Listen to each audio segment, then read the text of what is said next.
Okay, good morning, everyone. Welcome. We're going to get started. Such a thrill to welcome our special guest this morning, who I'll introduce in just a couple of minutes. I want to welcome everyone to this New Horizons Speaker Series event, and I know that we have more friends who are filing in as the clock ticks by, and invite everyone to please use the chat liberally throughout the session this morning. And if you have questions for Minister Bennett, please use the Q&A function as opposed to the chat function for your questions. But feel free to use the chat for conversation and to introduce yourselves. Welcome. My name is Danielle Martin. I'm a family doctor, and I'm the chair of the Department of Family and Community Medicine here at the University of Toronto. And before I welcome our special guest this morning, I want to just say a few words about the purpose of this series, and then about the wonderful image you see here on the screen, which we have permission to use as background art for the series. Those of you who've had the pleasure of hearing our spectacular guests so far on this speaker series know that this is really about trying to expand our horizons as a department, to look up and out at the world and at other disciplines, and to acknowledge that if we want to make real change in the world, we need to reevaluate our assumptions, and we need to draw on fresh perspectives. And it's one of the great privileges of being in a university that we're surrounded by big thinkers from so many disciplines and have access to spectacular leaders from so many walks of life. And so to this speaker series, we welcome friends and colleagues from the arts, from public health, community activists, from the social sciences, and more, and really try to think about the applications of what they do in their daily work for our work here at the Department of Family Medicine.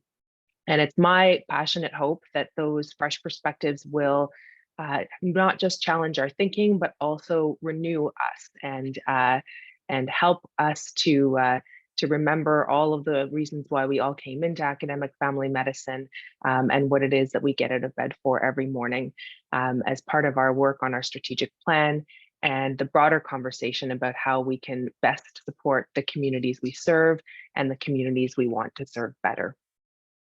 I want to say a few things about the image you see on this screen here, which is a wonderful work of art from Meryl McMaster, a Canadian artist with Plains, Cree, British, and Dutch ancestry.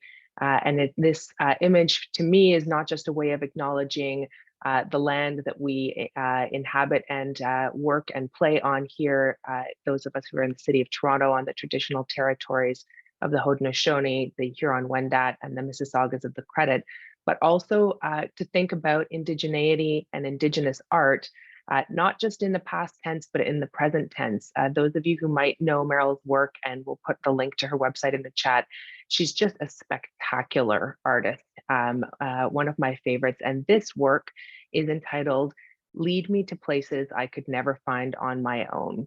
It comes from a series called As Immense as the Sky. And I'm just going to read to you very briefly from her words about what this piece is about, because it really is an inspiration for this whole series. She says, and I quote, "Stories of the constellations, or the stars, have been passed down over generations within both Indigenous and non-Indigenous cultures. Humans and animals have used the stars to navigate for thousands of years and still do to this day. As the stars become hidden by light pollution, we start to lose our way." This image was taken at the Badlands in Grasslands National Park, which is a dark sky preserve and a preservation area for one of the largest tracts of natural grassland in North America. And she goes on to say, "Perched atop my hat are the indigo bunting birds who use the stars to navigate. Carrying the universe, they lead me to the stars as I seek answers in the sky." So for this series, I hope that we can draw on many different traditions of navigation and chart our own way as a department and as a discipline.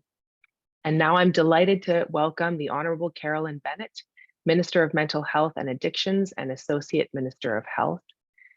Carolyn Bennett was first elected to the House of Commons in 1997, and she has been re-elected 8 times, which must make her one of the most successful politicians in the House of Commons, most recently in 2021 to represent the riding Toronto-St. Paul's. And I sometimes bump into her at the farmers market on Saturday mornings. She previously served as Minister of Crown-Indigenous Relations, as Minister of Indigenous and Northern Affairs, and as Minister of State for Public Health. And of course, as many of you know, prior to her election in 1997, she was a practicing family physician. In fact, I think went on to continue to practice for quite some time when she was a member of Parliament, which we can talk about. Her fight to save Women's College Hospital of Toronto inspired her to enter politics, and we're going to ask her a little bit about that. She's an active representative of her own riding. She organizes town halls and special activities for her constituents. And it's not dissimilar to the work of family doctors. She and her office have assisted hundreds of constituents with their immigration, tax, pension, and employment insurance concerns. In 1986, she received the Royal Life Saving Society's Service Cross, a Commonwealth Honor Award recognizing her more than 20 years of distinguished service. And she has received many other awards since that time, including the National Award of Excellence for Outstanding Leadership and Dedication to Injury Prevention and Safety Promotion. And she is the co-author of a book entitled Kill or Cure: How Canadians Can Remake Their Health System. And so welcome, Carolyn. We're so honored, and I welcome you here to our speaker series, and we're going to engage in a bit of a back and forth. I'll ask Brian if you can maybe unshare the slides so we can see each other in full screen. And we're going to have a bit of a conversation, and then we'll hand it to the crowd. And so I would invite everyone to please think about what questions you would want to ask Minister Bennett, and I can pass those along to her as we go in the conversation. Before we begin, Carolyn, is there anything that you wanted to open up with, and then I'll just start our conversation? No, only that. Thank you for it's so great to be back. It's sort of like being home. Although I am in Ottawa on the traditional territory, the unceded territory of the Algonquin people. And it's just humbling to be with all of you that are doing such amazing work. And but also, I think in my life in Toronto, I think as we meet in various places, that I guess I'm always grounded by the fact that all those diagonal streets that we have, Davenport and DuPont and Vaughan, remind us about those pathways. And I think it reminds us today about what we're trying to do as family doctors in terms of more the medicine wheel than the medical model. It is about keeping people well, mentally, physically, emotionally, spiritually, and being able to find that, help patients find that balance, as opposed to the medical model, which is the way we were trained. And what even Tommy Douglas had said was that we actually had to keep people well, not just patch them up when they get sick. And so I think most of us are a bit fed up with a repair shop that's just not working. Well, it certainly feels like the repair shop is in pretty big trouble these days. And I wanted to invite you to think back to when you were sitting in the chairs of those of us on the call this morning that are heading straight to clinic at the end of this hour. I know you're running off to the House of Commons for House duty, and many of us are going to run off to see patients. I was wondering if you could tell us a bit about your time as a family doctor, what your clinical work was like, and what you enjoyed the most. What did you find most rewarding about being a family doctor? Well, as you know, Jean Marmorio and I, and Jean was, we loved to say, she was the oldest in my class and I was the youngest because I had come out of pre-med, and then she ended up having a baby and went and started her practice on Bathurst Street in the Annex. And she had been a head nurse at the Clark in the forensic unit. She was and still is just sort of magical and had this huge practice within 2 years. And I sort of started out with the spouses of her patients, I think. But we actually ended up, it was, I think, the holistic nature of our practice in terms of being able to do obstetrics at the Wellesley and then being recruited over by Dr. King to Women's College that actually rooted what ended up a pretty feminist practice of people who knew what they wanted in their care and what they didn't want. And I think it was the humility of listening to the patients who were all working in social services. They were all doing amazing things. And I think, because I'd done my elective in Barbados, if you can believe it, in obstetrics, that I came to this work believing that birth was a normal experience as opposed to the obstetrical rotation, which taught us it was a disaster waiting to happen. And so I think it was being able to teach residents how to enjoy doing obstetrics, to be part of that holistic care for a family, to be able to keep the babies. That if the patient had gone to the obstetrician, that they would end up gobbled up by the pediatricians. And I think we felt really, and then we ended up doing a referral practice at Women's for family docs who weren't going to do obstetrics themselves, but sent them to us instead. So this was, I think, I think every birth was a miracle. Every birth just seemed like the first one. And I think that's probably the thing I miss the most, although everything I do now takes more than 9 months. Right, it's a different gestation, and I'll share with the crowd that Jean Marmorio was my own family doctor for much of my life and delivered my daughter. So I know a lot about that experience. And Danielle, by the way, because I attended over 2,000 births, right? When the last one turned 18, they could all vote for me. So it's not been a bad plan, actually, if it only had been a plan. Yeah, for sure. Well, tell me a bit about the skills that you used when you were a family doctor that you found most useful in your current career. Like, I was struck by that image of you in the constituency office helping people with their immigration paperwork and their EI paperwork and stuff, which, feels a lot like family medicine to me in a way. That constituency work that is very one-on-one, very personal, very important and meaningful to the individual. Like, do you still use your family medicine skills, and which ones have come in most handy? I'm assuming you're not delivering any babies on the floor of the House of Commons, but I bet some of those other skills have come in handy.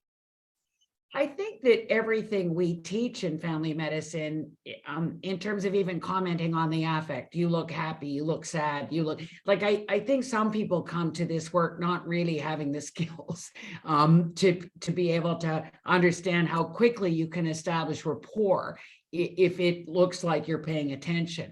I think that in terms of being able to ask open-ended questions, how's it going, but also the respect that the patient knew their body best. I knew the system, 2 and 2 makes 5.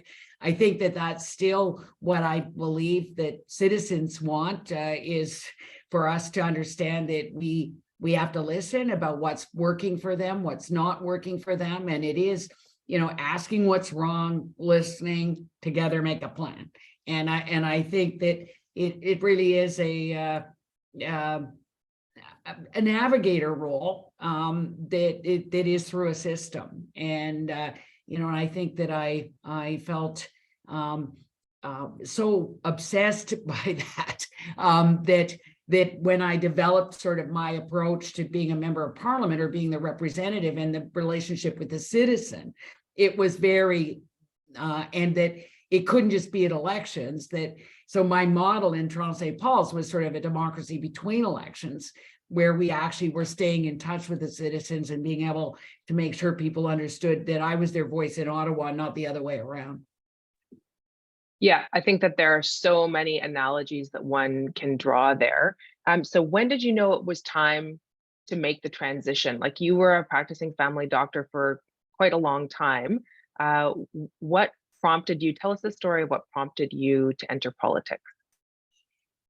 Well, I always say I'm the accidental tourist in politics, and that I didn't choose it, it chose me. So I think that after the first fight for women's college, I was called by the Liberal Party to see if I would consider running. Barry Campbell, oh no, I guess that was even before that, in terms of that I said, well, I don't know anything about politics. And they said, well, what do you think you just did? And I said, oh, was that politics? I honestly had no idea that fighting for the hospital was actually, and I think I knew then that the things that we were fighting for at Women's, doctor to interdisciplinary, hospital to community, patient as a true partner in their care, the social determinants of health, of poverty, violence, the environment, shelter, equity, education, were all things that I remember channeling sort of Sir Michael Marmot, that the worst thing that can happen for a physician is to help get somebody better and send them straight back into the condition that made them sick in the first place. And so when I ran and lost provincially, thinking I was going to work on health care, when I got asked by Barry Campbell to run federally, I thought, well, that's not healthcare. And then I realized that a lot of the things I cared about were the things where the levers were federal. And so I ended up chairing the subcommittee on disabilities. I ended up doing, a lot of interesting work, but I think that it really was focused on I was in the child poverty caucus, there were just so many things that were extraordinarily stimulating, and where you could actually see your fingerprints on change, whether that was the disability tax credit or whether it was, you could actually, you realize that those of us, it's like Jane Jacobs says, that the good policy comes when the decision makers can see in their mind's eye that people affected. And so you could see that patient, you could see that situation, and be able, I think, to be able to ask better questions. And so, I think when I was, it took me a while I remember calling Lynn McLeod, calling Eleanor Kaplan, calling everybody, saying, do I really want to do this federal thing? And 25 years later, I still love getting up in the morning, and I still miss delivering or attending births, but other than that. So I want to just dive deep on one aspect of what you just said, because I think for many folks on this call, it will be really interesting. That process of running and losing, and then running and winning. Like, what's that like for those of us who've never had that experience? What's it like to actually run for a leadership position in politics? And can you tell us a little bit about that loss and how it affected you? Yeah, it was actually tough. I don't, I think that it was brutal, because I think a lot of my friends didn't really understand. You end up making new friends, the people that were there with you side by side. It was a 100-day campaign. We had a by-election that ran into the general election, and then it was brutal with all those ads that were so horrible, all the Mike Harris stuff. And you were sort of screaming at the television and going, that's not true. Like, what do I do about this? But I think I lost Isabel Bassett. I then worked very hard, I think, to work on getting more women elected, and then I think that it. But my kids have never really liked politics since I lost. They don't think it's fair. I think it was hard on the family, and I think that it sort of. It hurt in a way that, and then I came out of there and ended up, on the Medical Legal Society. I ended up, on the board of the OMA very briefly. I ended up with my own little TV show, Doctor on Call, on the Women's Television Network. Like, I ended up knowing I had to be part of change, and in terms of policy. And then I ran, and here we are. I mean, it's interesting to think about how even that painful experience of running and losing opened doors for you that maybe hadn't been open before. So it wasn't a total loss. It was a new path that then led you to this path. And before we move into your On that, actual, Danielle, I remember there was a provincial election after I won, and I remember handwriting a note to every single person that had run and lost, right, saying keep going, like this right. is. And you're right, the friends you make are in very different areas than in your experience before. And I remember on the board of the OMA, you know, they were paying some expensive lobbyist to take us to, you know, I don't know. And I remember saying, I can get you a meeting with Lynn McLeod. You don't need to spend money on this. This is ridiculous. Yeah. Democracy. And so, I mean, I think when I think about running for politics, and I imagine many of the other family doctors on the call this morning, imagine the classic canvas: door knocking, talking to people at the doors, asking for their support, asking if you can count on them, calling them up and asking them to vote on election day. But we don't necessarily see what else is happening in the campaign process. Can you describe a little bit about a political campaign? And then, of course, we want to talk about all of the roles that you've served in government and the amazing work that you've done. But I think for all of us, it's a bit, this is the part that's, that we don't see under the hood. Yeah, I don't know of anybody who has run and won or run and lost and not said it was truly, truly wonderful and they do it again. I mean, meaning that when you have that team, you're surrounded always by this sort of, well, I think Danielle, you and I have talked many times about how we all need a posse. You all, in whatever aspect of life, I've always had Doris Anderson and Ursula Franklin and Monique Bejan. Like I always had a group of people that I would go to, but it's like when you're running, those people come in to help. And so I think it's that being surrounded by people who believe in you. You can't run your own campaign. You have to actually do what the people who know how to run campaigns do. For those of us that tend to think that we should be running things, you know, you have to step back a little bit. But to me, it was like medicine, you know, family medicine. It was like behind every door, particularly in my riding, there's somebody passionate about something, whether it's the, you know, St. Clair Meals on Wheels, or whether it's arts and culture, or whether it's the Niagara Escarpment. There's somebody behind every door who is passionate about things and engaged. And I think that it refreshes sort of your idea of democracy and about people paying attention. And I think that's where the cynicism that happened during the Harper years really got us into trouble, because, you know, all government bad, all politicians bad, pox on all their houses. Why would you even bother voting? They're all just the same. Like that catches on, and then people don't vote. And when people don't vote, we end up with governments that are not good for people, because the perma-mad people on the right always vote.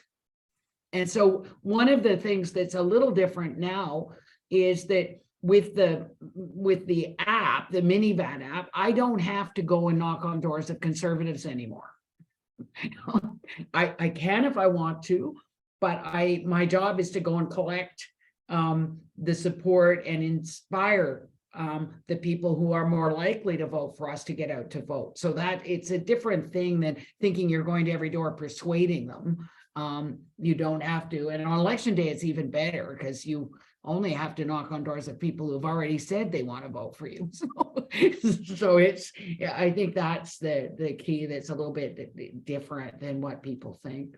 Yeah, I think so. If I might just comment on that, like my own brief experiences in politics and door knocking for people who I believed in, you know, reminded me a lot of that trans-theoretical model of change, where, you know, you're assessing if a person is in pre-contemplation or contemplation or whatever. Like your job is not to persuade somebody to quit smoking or drinking or take up exercise or take their medicine. Your job is to ascertain where they're at and see if there's an opening to nudge them to someplace else where they might already be predisposed to want to go. And it seems to me, from where I sit, you obviously know much more than I do, that politics is sort of the same thing. It's not about convincing people, it's about identifying those who want to be with you and then convincing them to vote, which is a different thing than convincing them to support you. I don't know if you think that analogy holds. No, I do. And I think sometimes, it's just really important that you don't just tell people they're wrong. I think that sometimes those of us that prefer evidence, you can sort of say, I used to think that, or my father used to think that, and then we learned this and this and this, and now I see it this way, right? I think that, and I think those are the skills that we try and inculcate into new candidates, that that the reason you're running is one thing, but meeting people where they're at and understanding that also in the parliamentary system that we have people are voting for three things at the door, right? They're voting for the prime minister, for the party, and for you. It's very different than the States. And so there's conversations that take place about liberals, or like when I remember one campaign where people had aluminum paint all over the houses with liberals and McGuinty lies, and you're going, this is a federal election, like please, like civics 101, anyway, but I think it's such a fascinating well, I always find my grounding quite often, and I wasn't able during COVID, but like next week or the week, for me to go into the Native men's residence as my ground always is, and the questions they ask me, whether it's when I take the Christmas cookies, or when it's during election, when they around the I don't know more, and they'd say, what's an omnibus bill? Or are these people trying to take away my rights? And you go, oh wow, like this guy was homeless last week, and it strips away a lot of the stereotypes when you actually meet people. And I think one of the problems has been that a lot of the people in this town don't get out enough. They need to get out into the regions. I said yesterday to one of my colleagues, has that person ever been on a farm? Like, do they know what a temporary foreign worker does? The same guy from Indonesia runs the onion line in the Holland Marsh for the last 17 years.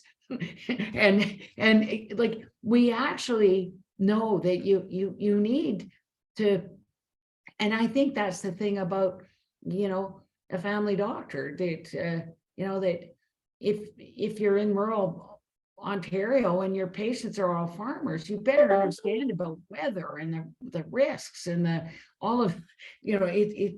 it just doesn't work to not be relevant and responsive. Well, I do think that's one of the many great gifts of clinical family medicine is it's pretty hard to get disconnected. When you're talking to people all day long and realizing how different people's lives are from each other's, and always, of course, from our own, which is such a humbling thing. So then you go to Ottawa, and you take that skill set with you of listening, as you said, of asking open-ended questions, staying connected to people. And tell us a little bit about the way that your family medicine background prepared you to advocate on the issues that you have had scope to move, whether in public health or in Indigenous rights or otherwise. I don't know. I was telling the story this week about I think one of my first meetings. I was on the Human Resource Development Committee when I and health, but I did hate the health committee eventually, but and they were doing a study, I forget what it was, CPP disability or something, And the deputy minister came, and I said, I got to ask the question, do you turn down 100%, or does it just seem like that? And then he had no idea, and he came back, and I had to admit they turned down 80-some%, and then expect that, you know, people will fall away, they won't appeal. And then I think that's what we lived as family doctors. And I think that was kind of what you kept, you know, people are surprised when you're that frank in your questioning or your critical appraisal. I mean, on the GIS for seniors, like when you realize how many people aren't getting it who should be, and you realize that the department assumes a certain number won't get it, and then you realize Quebec has somebody whose job is to pick up the phone and make sure everybody who's supposed to get it is getting it. And you go, you know, and so in question period, you would go, pick up the phone, you know, when I was in opposition. Like you've got just, it's like human rights, right? It's rights don't mean anything unless people know they got them. and we actually had to do that. And I think that, you know, some of the you know, from same-sex marriage to so many of the difficult moments, trying to persuade my colleagues on abortion, just being able to say, you know, to people running as practicing Catholics, that you would say women have been terminating their pregnancies for as long as they've been getting pregnant, they just shouldn't die doing it. And that you would develop a way of just saying it is about choice, or and I think that there were many areas that in that critical appraisal of being able to say, how many were in that study? Who paid for the study? That, you know, that when people are all bent out of shape about something on the front page of the newspaper, that you actually are able to apply the critical appraisal that we're taught and maybe ask better questions. Yeah, I love that idea of applying your critical appraisal skills to the Globe and Mail, or the Toronto Star, or whatever, the National Post, whatever paper you're reading, because I do think that we get taught those skills in our medical training, and we don't always necessarily carry them into our lives as citizens and residents. I wanted to invite you to tell us a little bit about your tree model. And Brian, I'm wondering if you could put the slide up, and maybe you could talk to us a little bit, because to me, this is the kind of thing, I don't know if it's possible to zoom it in, or maybe my eyes are just too old. But hopefully people can see on the screen, and walk us through not just what the tree is, Carolyn, but how it came to exist and your role in it, because I do think this is the kind of thing that speaks to what it means when a family doctor becomes a politician. Yeah, it happened because I thought there was a big fight even in public health around, well, or even the Choose Health model coming out of the UK versus the social determinants, the Dennis Raphael piece. And there was, I was struggling with, how do you deal with both things? Because a lot of people thought if you could just eat nicely, exercise, stop smoking, that you'd be fine. And then Dennis Raphael would say, you know, it's poverty, stupid. And so I was trying to figure out, how do I do this? And on a boarding pass, I sort of drew the root system, and then you know, the healthy choices piece in the trunk, and then had a sort of apple tree. And the chief medical officers of health, when looking at my tree, said, well, you don't want deciduous, those leaves will fall off every year. So so I got my beloved Georgian Bay pine tree, where I was able to put the outcomes that we don't want, like cancer and injury and kidney disease and stuff, on the left side. And so, you know, in the Georgian Bay, the west wind shapes the pine. And so we put all the things we did want on the other side. But in that poverty, violence, and, you know, in the root system. But it was in the tree where Dennis, or it was Bill Mussel from the Native Mental Health Association who said to me, that's lovely, but your tree has no ground.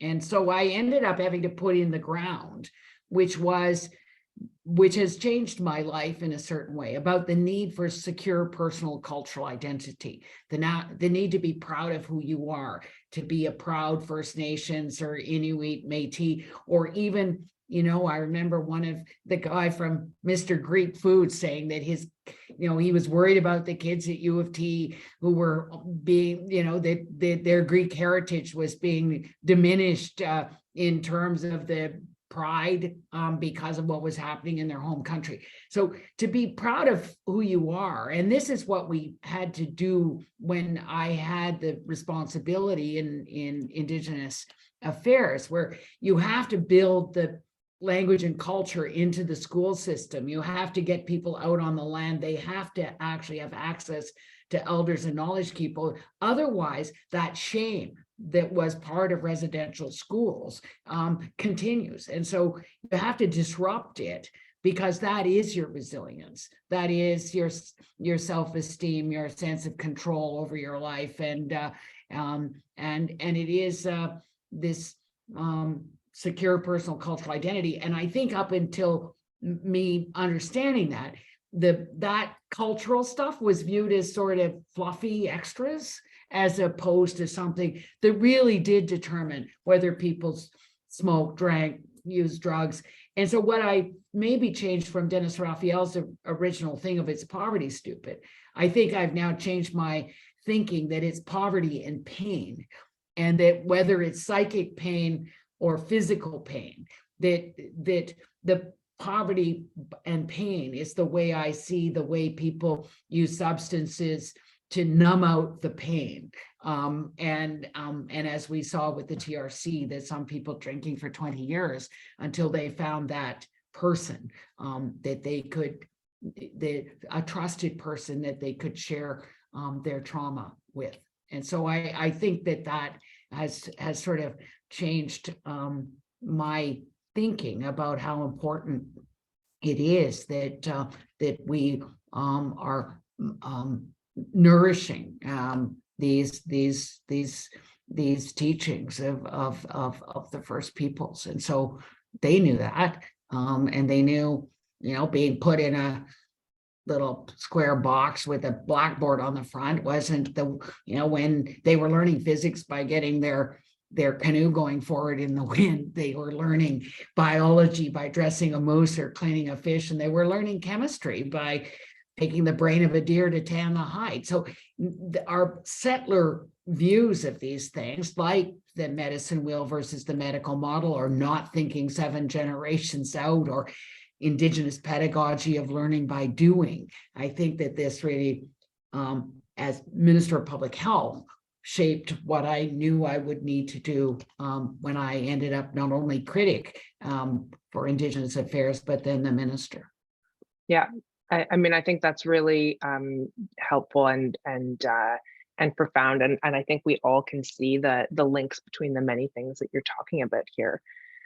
We're going to open up to the questions in the Q&A in just a minute. So if you have questions for Minister Bennett, please put them into the Q&A, and I'll turn to those in just a moment. But I want to come back to this question of advocacy, and maybe it relates to your current portfolio related to mental health and substance use, which of course you're welcome to tell us more about, and how you want to see family doctors perhaps getting involved in that. But this question of advocacy, I think, is really important. I mean, we have a new departmental strategic plan that has just launched, and it focuses, among other things, on leadership. And we are working to try to support our learners, our trainees, our medical students and residents in developing their advocacy skills around things like health equity and system reform. How would you like to see family physicians be more effective in our advocacy to engage policymakers?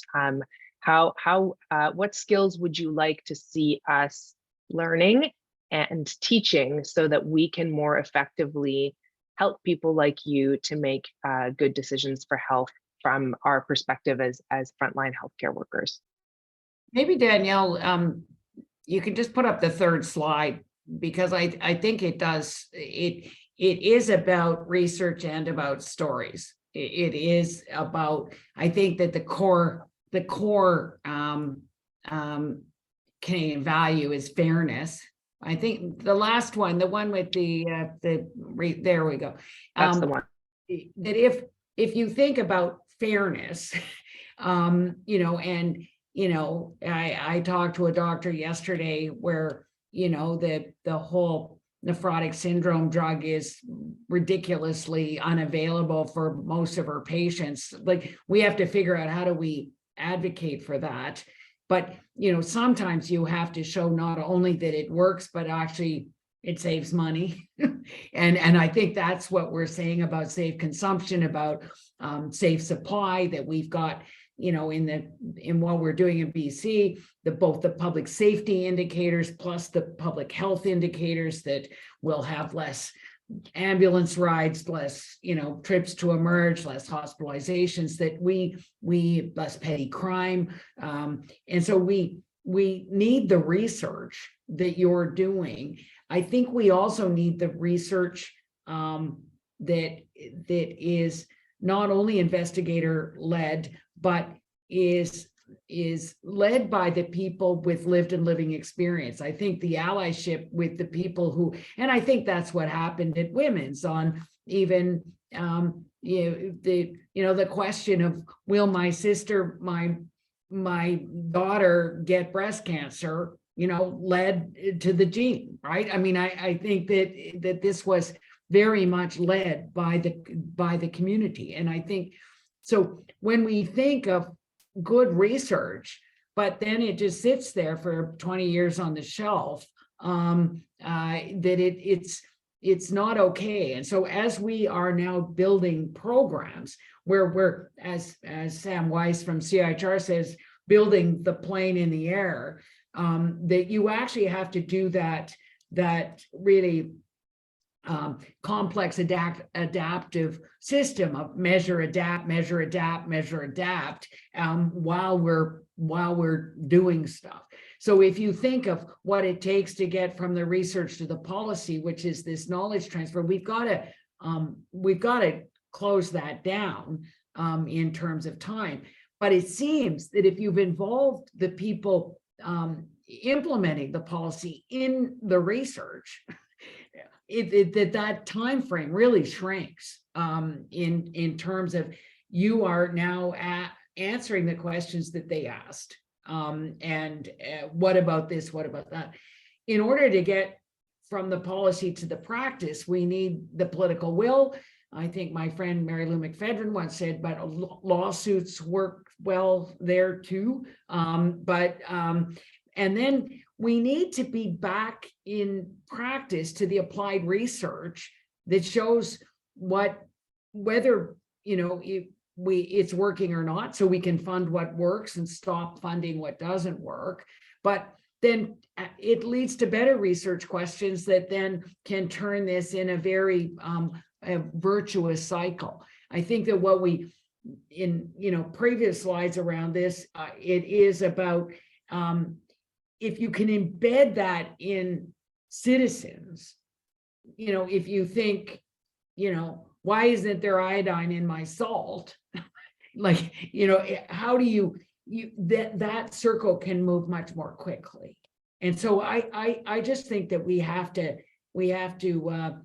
and I think that's what we're trying to do on modernizing the drug policy, is that we need Canadians with us so that no future government can roll it back. Yeah, I think that's very, I mean, it's a very powerful, you know, it looks simple, but it's a very powerful model actually. And it links to, and Eric Young, I see your question and I will come to it, I promise, but this slide does link to the question that Peter Selby has asked in the Q&A. He says, thank you for being with us this morning.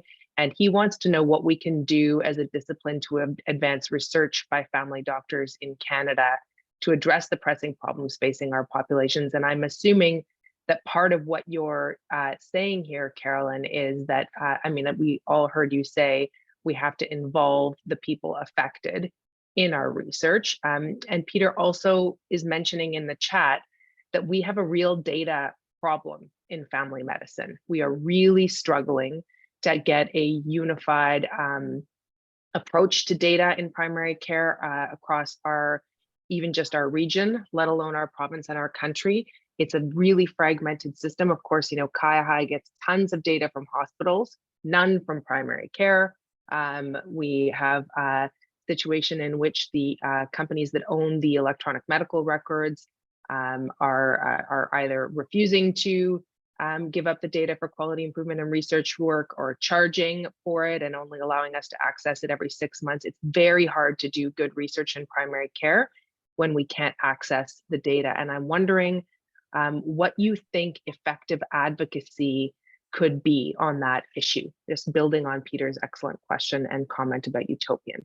No, I mean, even I remember, I was at this international meeting recently where the guy from the OECD really complimented Canada on talking about that. Like, I mean, it just seems like everybody thinks this is some sort of airy-fairy something. Kaya only has administrative data. We aren't getting the data we need. We had to embed somebody from the Public Health Agency into every province and territory so we could get opioid data. Otherwise, we were getting the coroner's reports 6 months later. So I don't think we should have to embed it. I don't think we as the federal government should have employees doing nothing but data input. And as Nancy Drew, skulking around the provinces and territories. I think that, and I think what we were trying to do years ago was saying that the patients, Canadians deserve to know. And I think part of it is getting Canadians their data, and then tell me I can't have my data. Like, this is ridiculous, and then have it on a platform where it can be properly interpreted. And I was saying to the department, like, I understand that the snowbirds can't even go to Florida without their data on a memory key. They can't get insurance, so. Like, we are providing all this insurance without the data. Like, I don't get it. So, and we were working on Panorama when I was, we can't even get immunization data. So I think that COVID may have helped a bit, where finally we were finding out how many hospitalized, how many in ICU, how many died, how many vaccinated. And we've got to build on that and push hard. That this is the window where we say this is, how many times, Danielle, about people practicing bad medicine charmingly? Like, this is crazy that we are not, and I'm not allowed to use that word anymore, but it is sort of like Einstein's definition. And we will keep doing the same thing over and over again if we aren't measuring so we can manage. And even on health human resources, we need the data to say that the team-based approach, allows a family doctor to be able to look after more patients. We need to see whether the approach in Hamilton, where there's a dedicated resource for psychiatric, sharing, in terms of care. There's got to be ways that we can show what works and what doesn't work. And we can't do any of it without data. Yeah. Well, this links, and you mentioned opioids. We've got 2 more questions in the Q&A, and I will get to both of them. You mentioned opioids, and we have a question about the opioid crisis. And given your current portfolio, I imagine you spend a lot of time thinking about and worrying about where we're at in terms of overdose deaths in this country. What should family doctors do to address these issues? And what would you like to see our department, this enormous academic Department of Family and Community Medicine, which includes, of course, emergency medicine physicians, hundreds of them, people with special interest in mental health and addictions, people doing care of the elderly, where this is also a significant risk, people doing outreach of all kinds, and of course, hundreds and hundreds and hundreds of frontline family docs in the office who are all worried about and want to try to support turning the tide of this public health crisis in Canada. Well, I think the opioid stewardship piece is huge in terms of but I don't think it's family doctors. I think it's dentists and surgeons and, you know, the people that are using opioids unwisely. You know, I was saying to somebody yesterday, my very first patient that I ever met that was addicted to drugs was when I was a clerk at the Wellesley, and it was a brigadier from the Salvation Army. And I remember just thinking, oh, wow, this isn't what I thought. And I think that when you look at dope sick, you look at the kinds of troubles that patients have got into because of pain. I think if we look to the BC College of Physicians and Surgeons and their guidance document, we need that across the country, that people with opioid use disorder need special care. And I think that what upsets me the most is that only 30% of the deaths in BC were people with opioid use disorder. A lot of them are people using irregularly, but a lot are males in construction, in natural resources, using at home and alone, and dying at home and alone. We have to figure out what happens when you cut somebody off WCB and they have to go to the street for their drugs. I think we've got to really change how we do this and how we help people on their path to recovery. And again, as we say, meeting people where they are. I think we're people, you know, it's sort of, you know, if abortion wasn't legal, people would get abortions. I think when we see what happens to, you know, even the lack of a prescriber model for safer supply, I think the CMHA study coming out of London, very persuasive about, you know, really how you keep people alive. And, you know, like even in downtown Vancouver, from insight to on-site, that people have to be ready when that person says, where's that Suboxone lady? You know, that we actually have to be there for people when they want, or when they think they might want a different kind of life. And I think that's the piece. And you know, as we, you know, so many on the front line say, these are the people we know, we love, and we serve. And how do we help them to become that trusted person? That they'll tell their story in terms of what really is their pain. And I also think we have to help people say, instead of demonizing and stereotyping, like, no, what's the matter with that person? We have to be better as family doctors saying what happened to that person in terms of trauma-informed care. And we use euphemisms. Rosemary Brown used to say euphemisms kill. And that when we say trauma, that could be the patch on a paramedic. We're not saying these people were really hurt as children and they've been numbing out the pain.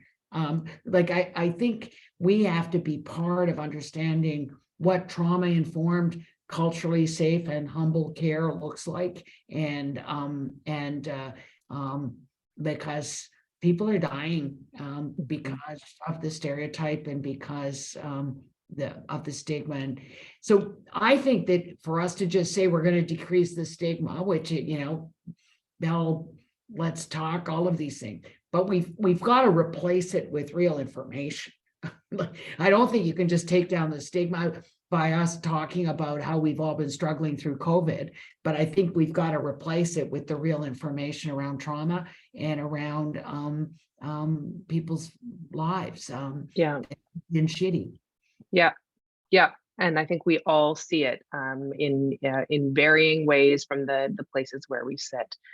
Well, we have one final question, and in fact, it's a double-barreled one in a way, linking to the question I answered in the chat from Kathy Campbell, who's wondering if I'm going to go running off from my current job to join you. And the answer is no. I'm really enjoying my job, but Eric Young has asked a really important question about social media toxicity and political polarization. And I imagine that you have seen your job change over your career with respect to this. So I just ask you to spend a minute before we wrap up, Carolyn, answering Eric Young's question, which says, with all of the social media toxicity, increasing political polarization, personal threats against politicians and their families, is enough being done to stop this at the legislative level and enforcement level so that people aren't afraid to enter politics? Like, how do we get good people to enter politics in that climate? Yeah, absolutely. And I think that the online hate legislation, will be important. I think there's a debate that you may want to participate in terms of whether just taking stuff down or there being real consequences, is going to be, debated. I think that, I mean, it is something, Eric, that, I talk about because it's really different than when I started. It's, what's occasionally I get tagged with Catherine McKenna and then realize what was happening to her. Like, it was horrible. And but I had a protest in front of my house with the genocide and all of that. But so what and my son running around the lamppost trying to take down the things that said, did you know a genocidal murderer lives in your neighborhood? That what we are seeing is what peaceful protest was always allowed and welcomed, really. But what's happening online then ends up, people throwing rocks at the prime minister. This is, and I think that we felt during the convoy last year that, what people were saying, doing, all the mis and disinformation that just is like wildfire, and it's very hard to get it back. So I agree. I think we do need to do more. And I think, I don't know, I felt like, in the last election and the one before, that, the people I ran against were really nice in person, and then flame throwing on social media. And I don't think I've done a good enough job saying, what you did last night is really not okay, because I won't respond online. There's no point having that tussle. So, it is, I think that we have to worry about it. And, we all I don't know what family doctors are going to prescribe in terms of a social media holiday for people, but I think, my friends told me I had to just not read anything, from, I think last July. And I think that is the danger. I mean, it's both the danger and the necessity that, sometimes it feels that the only answer is to withdraw. And then, the consequences of withdrawal, of course, is that the environment becomes increasingly an echo chamber of people who are not pushing back. Well, I see that it's 9 o'clock, and I'll invite Brian to put maybe, Eric, I should just tell you, for Ben Perrin, who was, Stephen Harper's, policy advisor and public safety, to be coming out against Poilievre on drug policy, that there's occasionally a little silver lining to the social media cloud where you go, oh my God, we've got an unusual suspect on our side in terms of real information. So, occasionally it will work. I think that's true. And and that's a great place to say a huge thank you, Carolyn, we're so grateful to you for giving us your time this morning, and thank you for all of the work that you do for Canadians and the way that you represent our discipline so well in Ottawa. And thank you to all those who joined us this morning. We're looking forward to seeing you all again in the new year for future sessions, and wishing everyone a safe and healthy holiday season. Thank you. Thank you.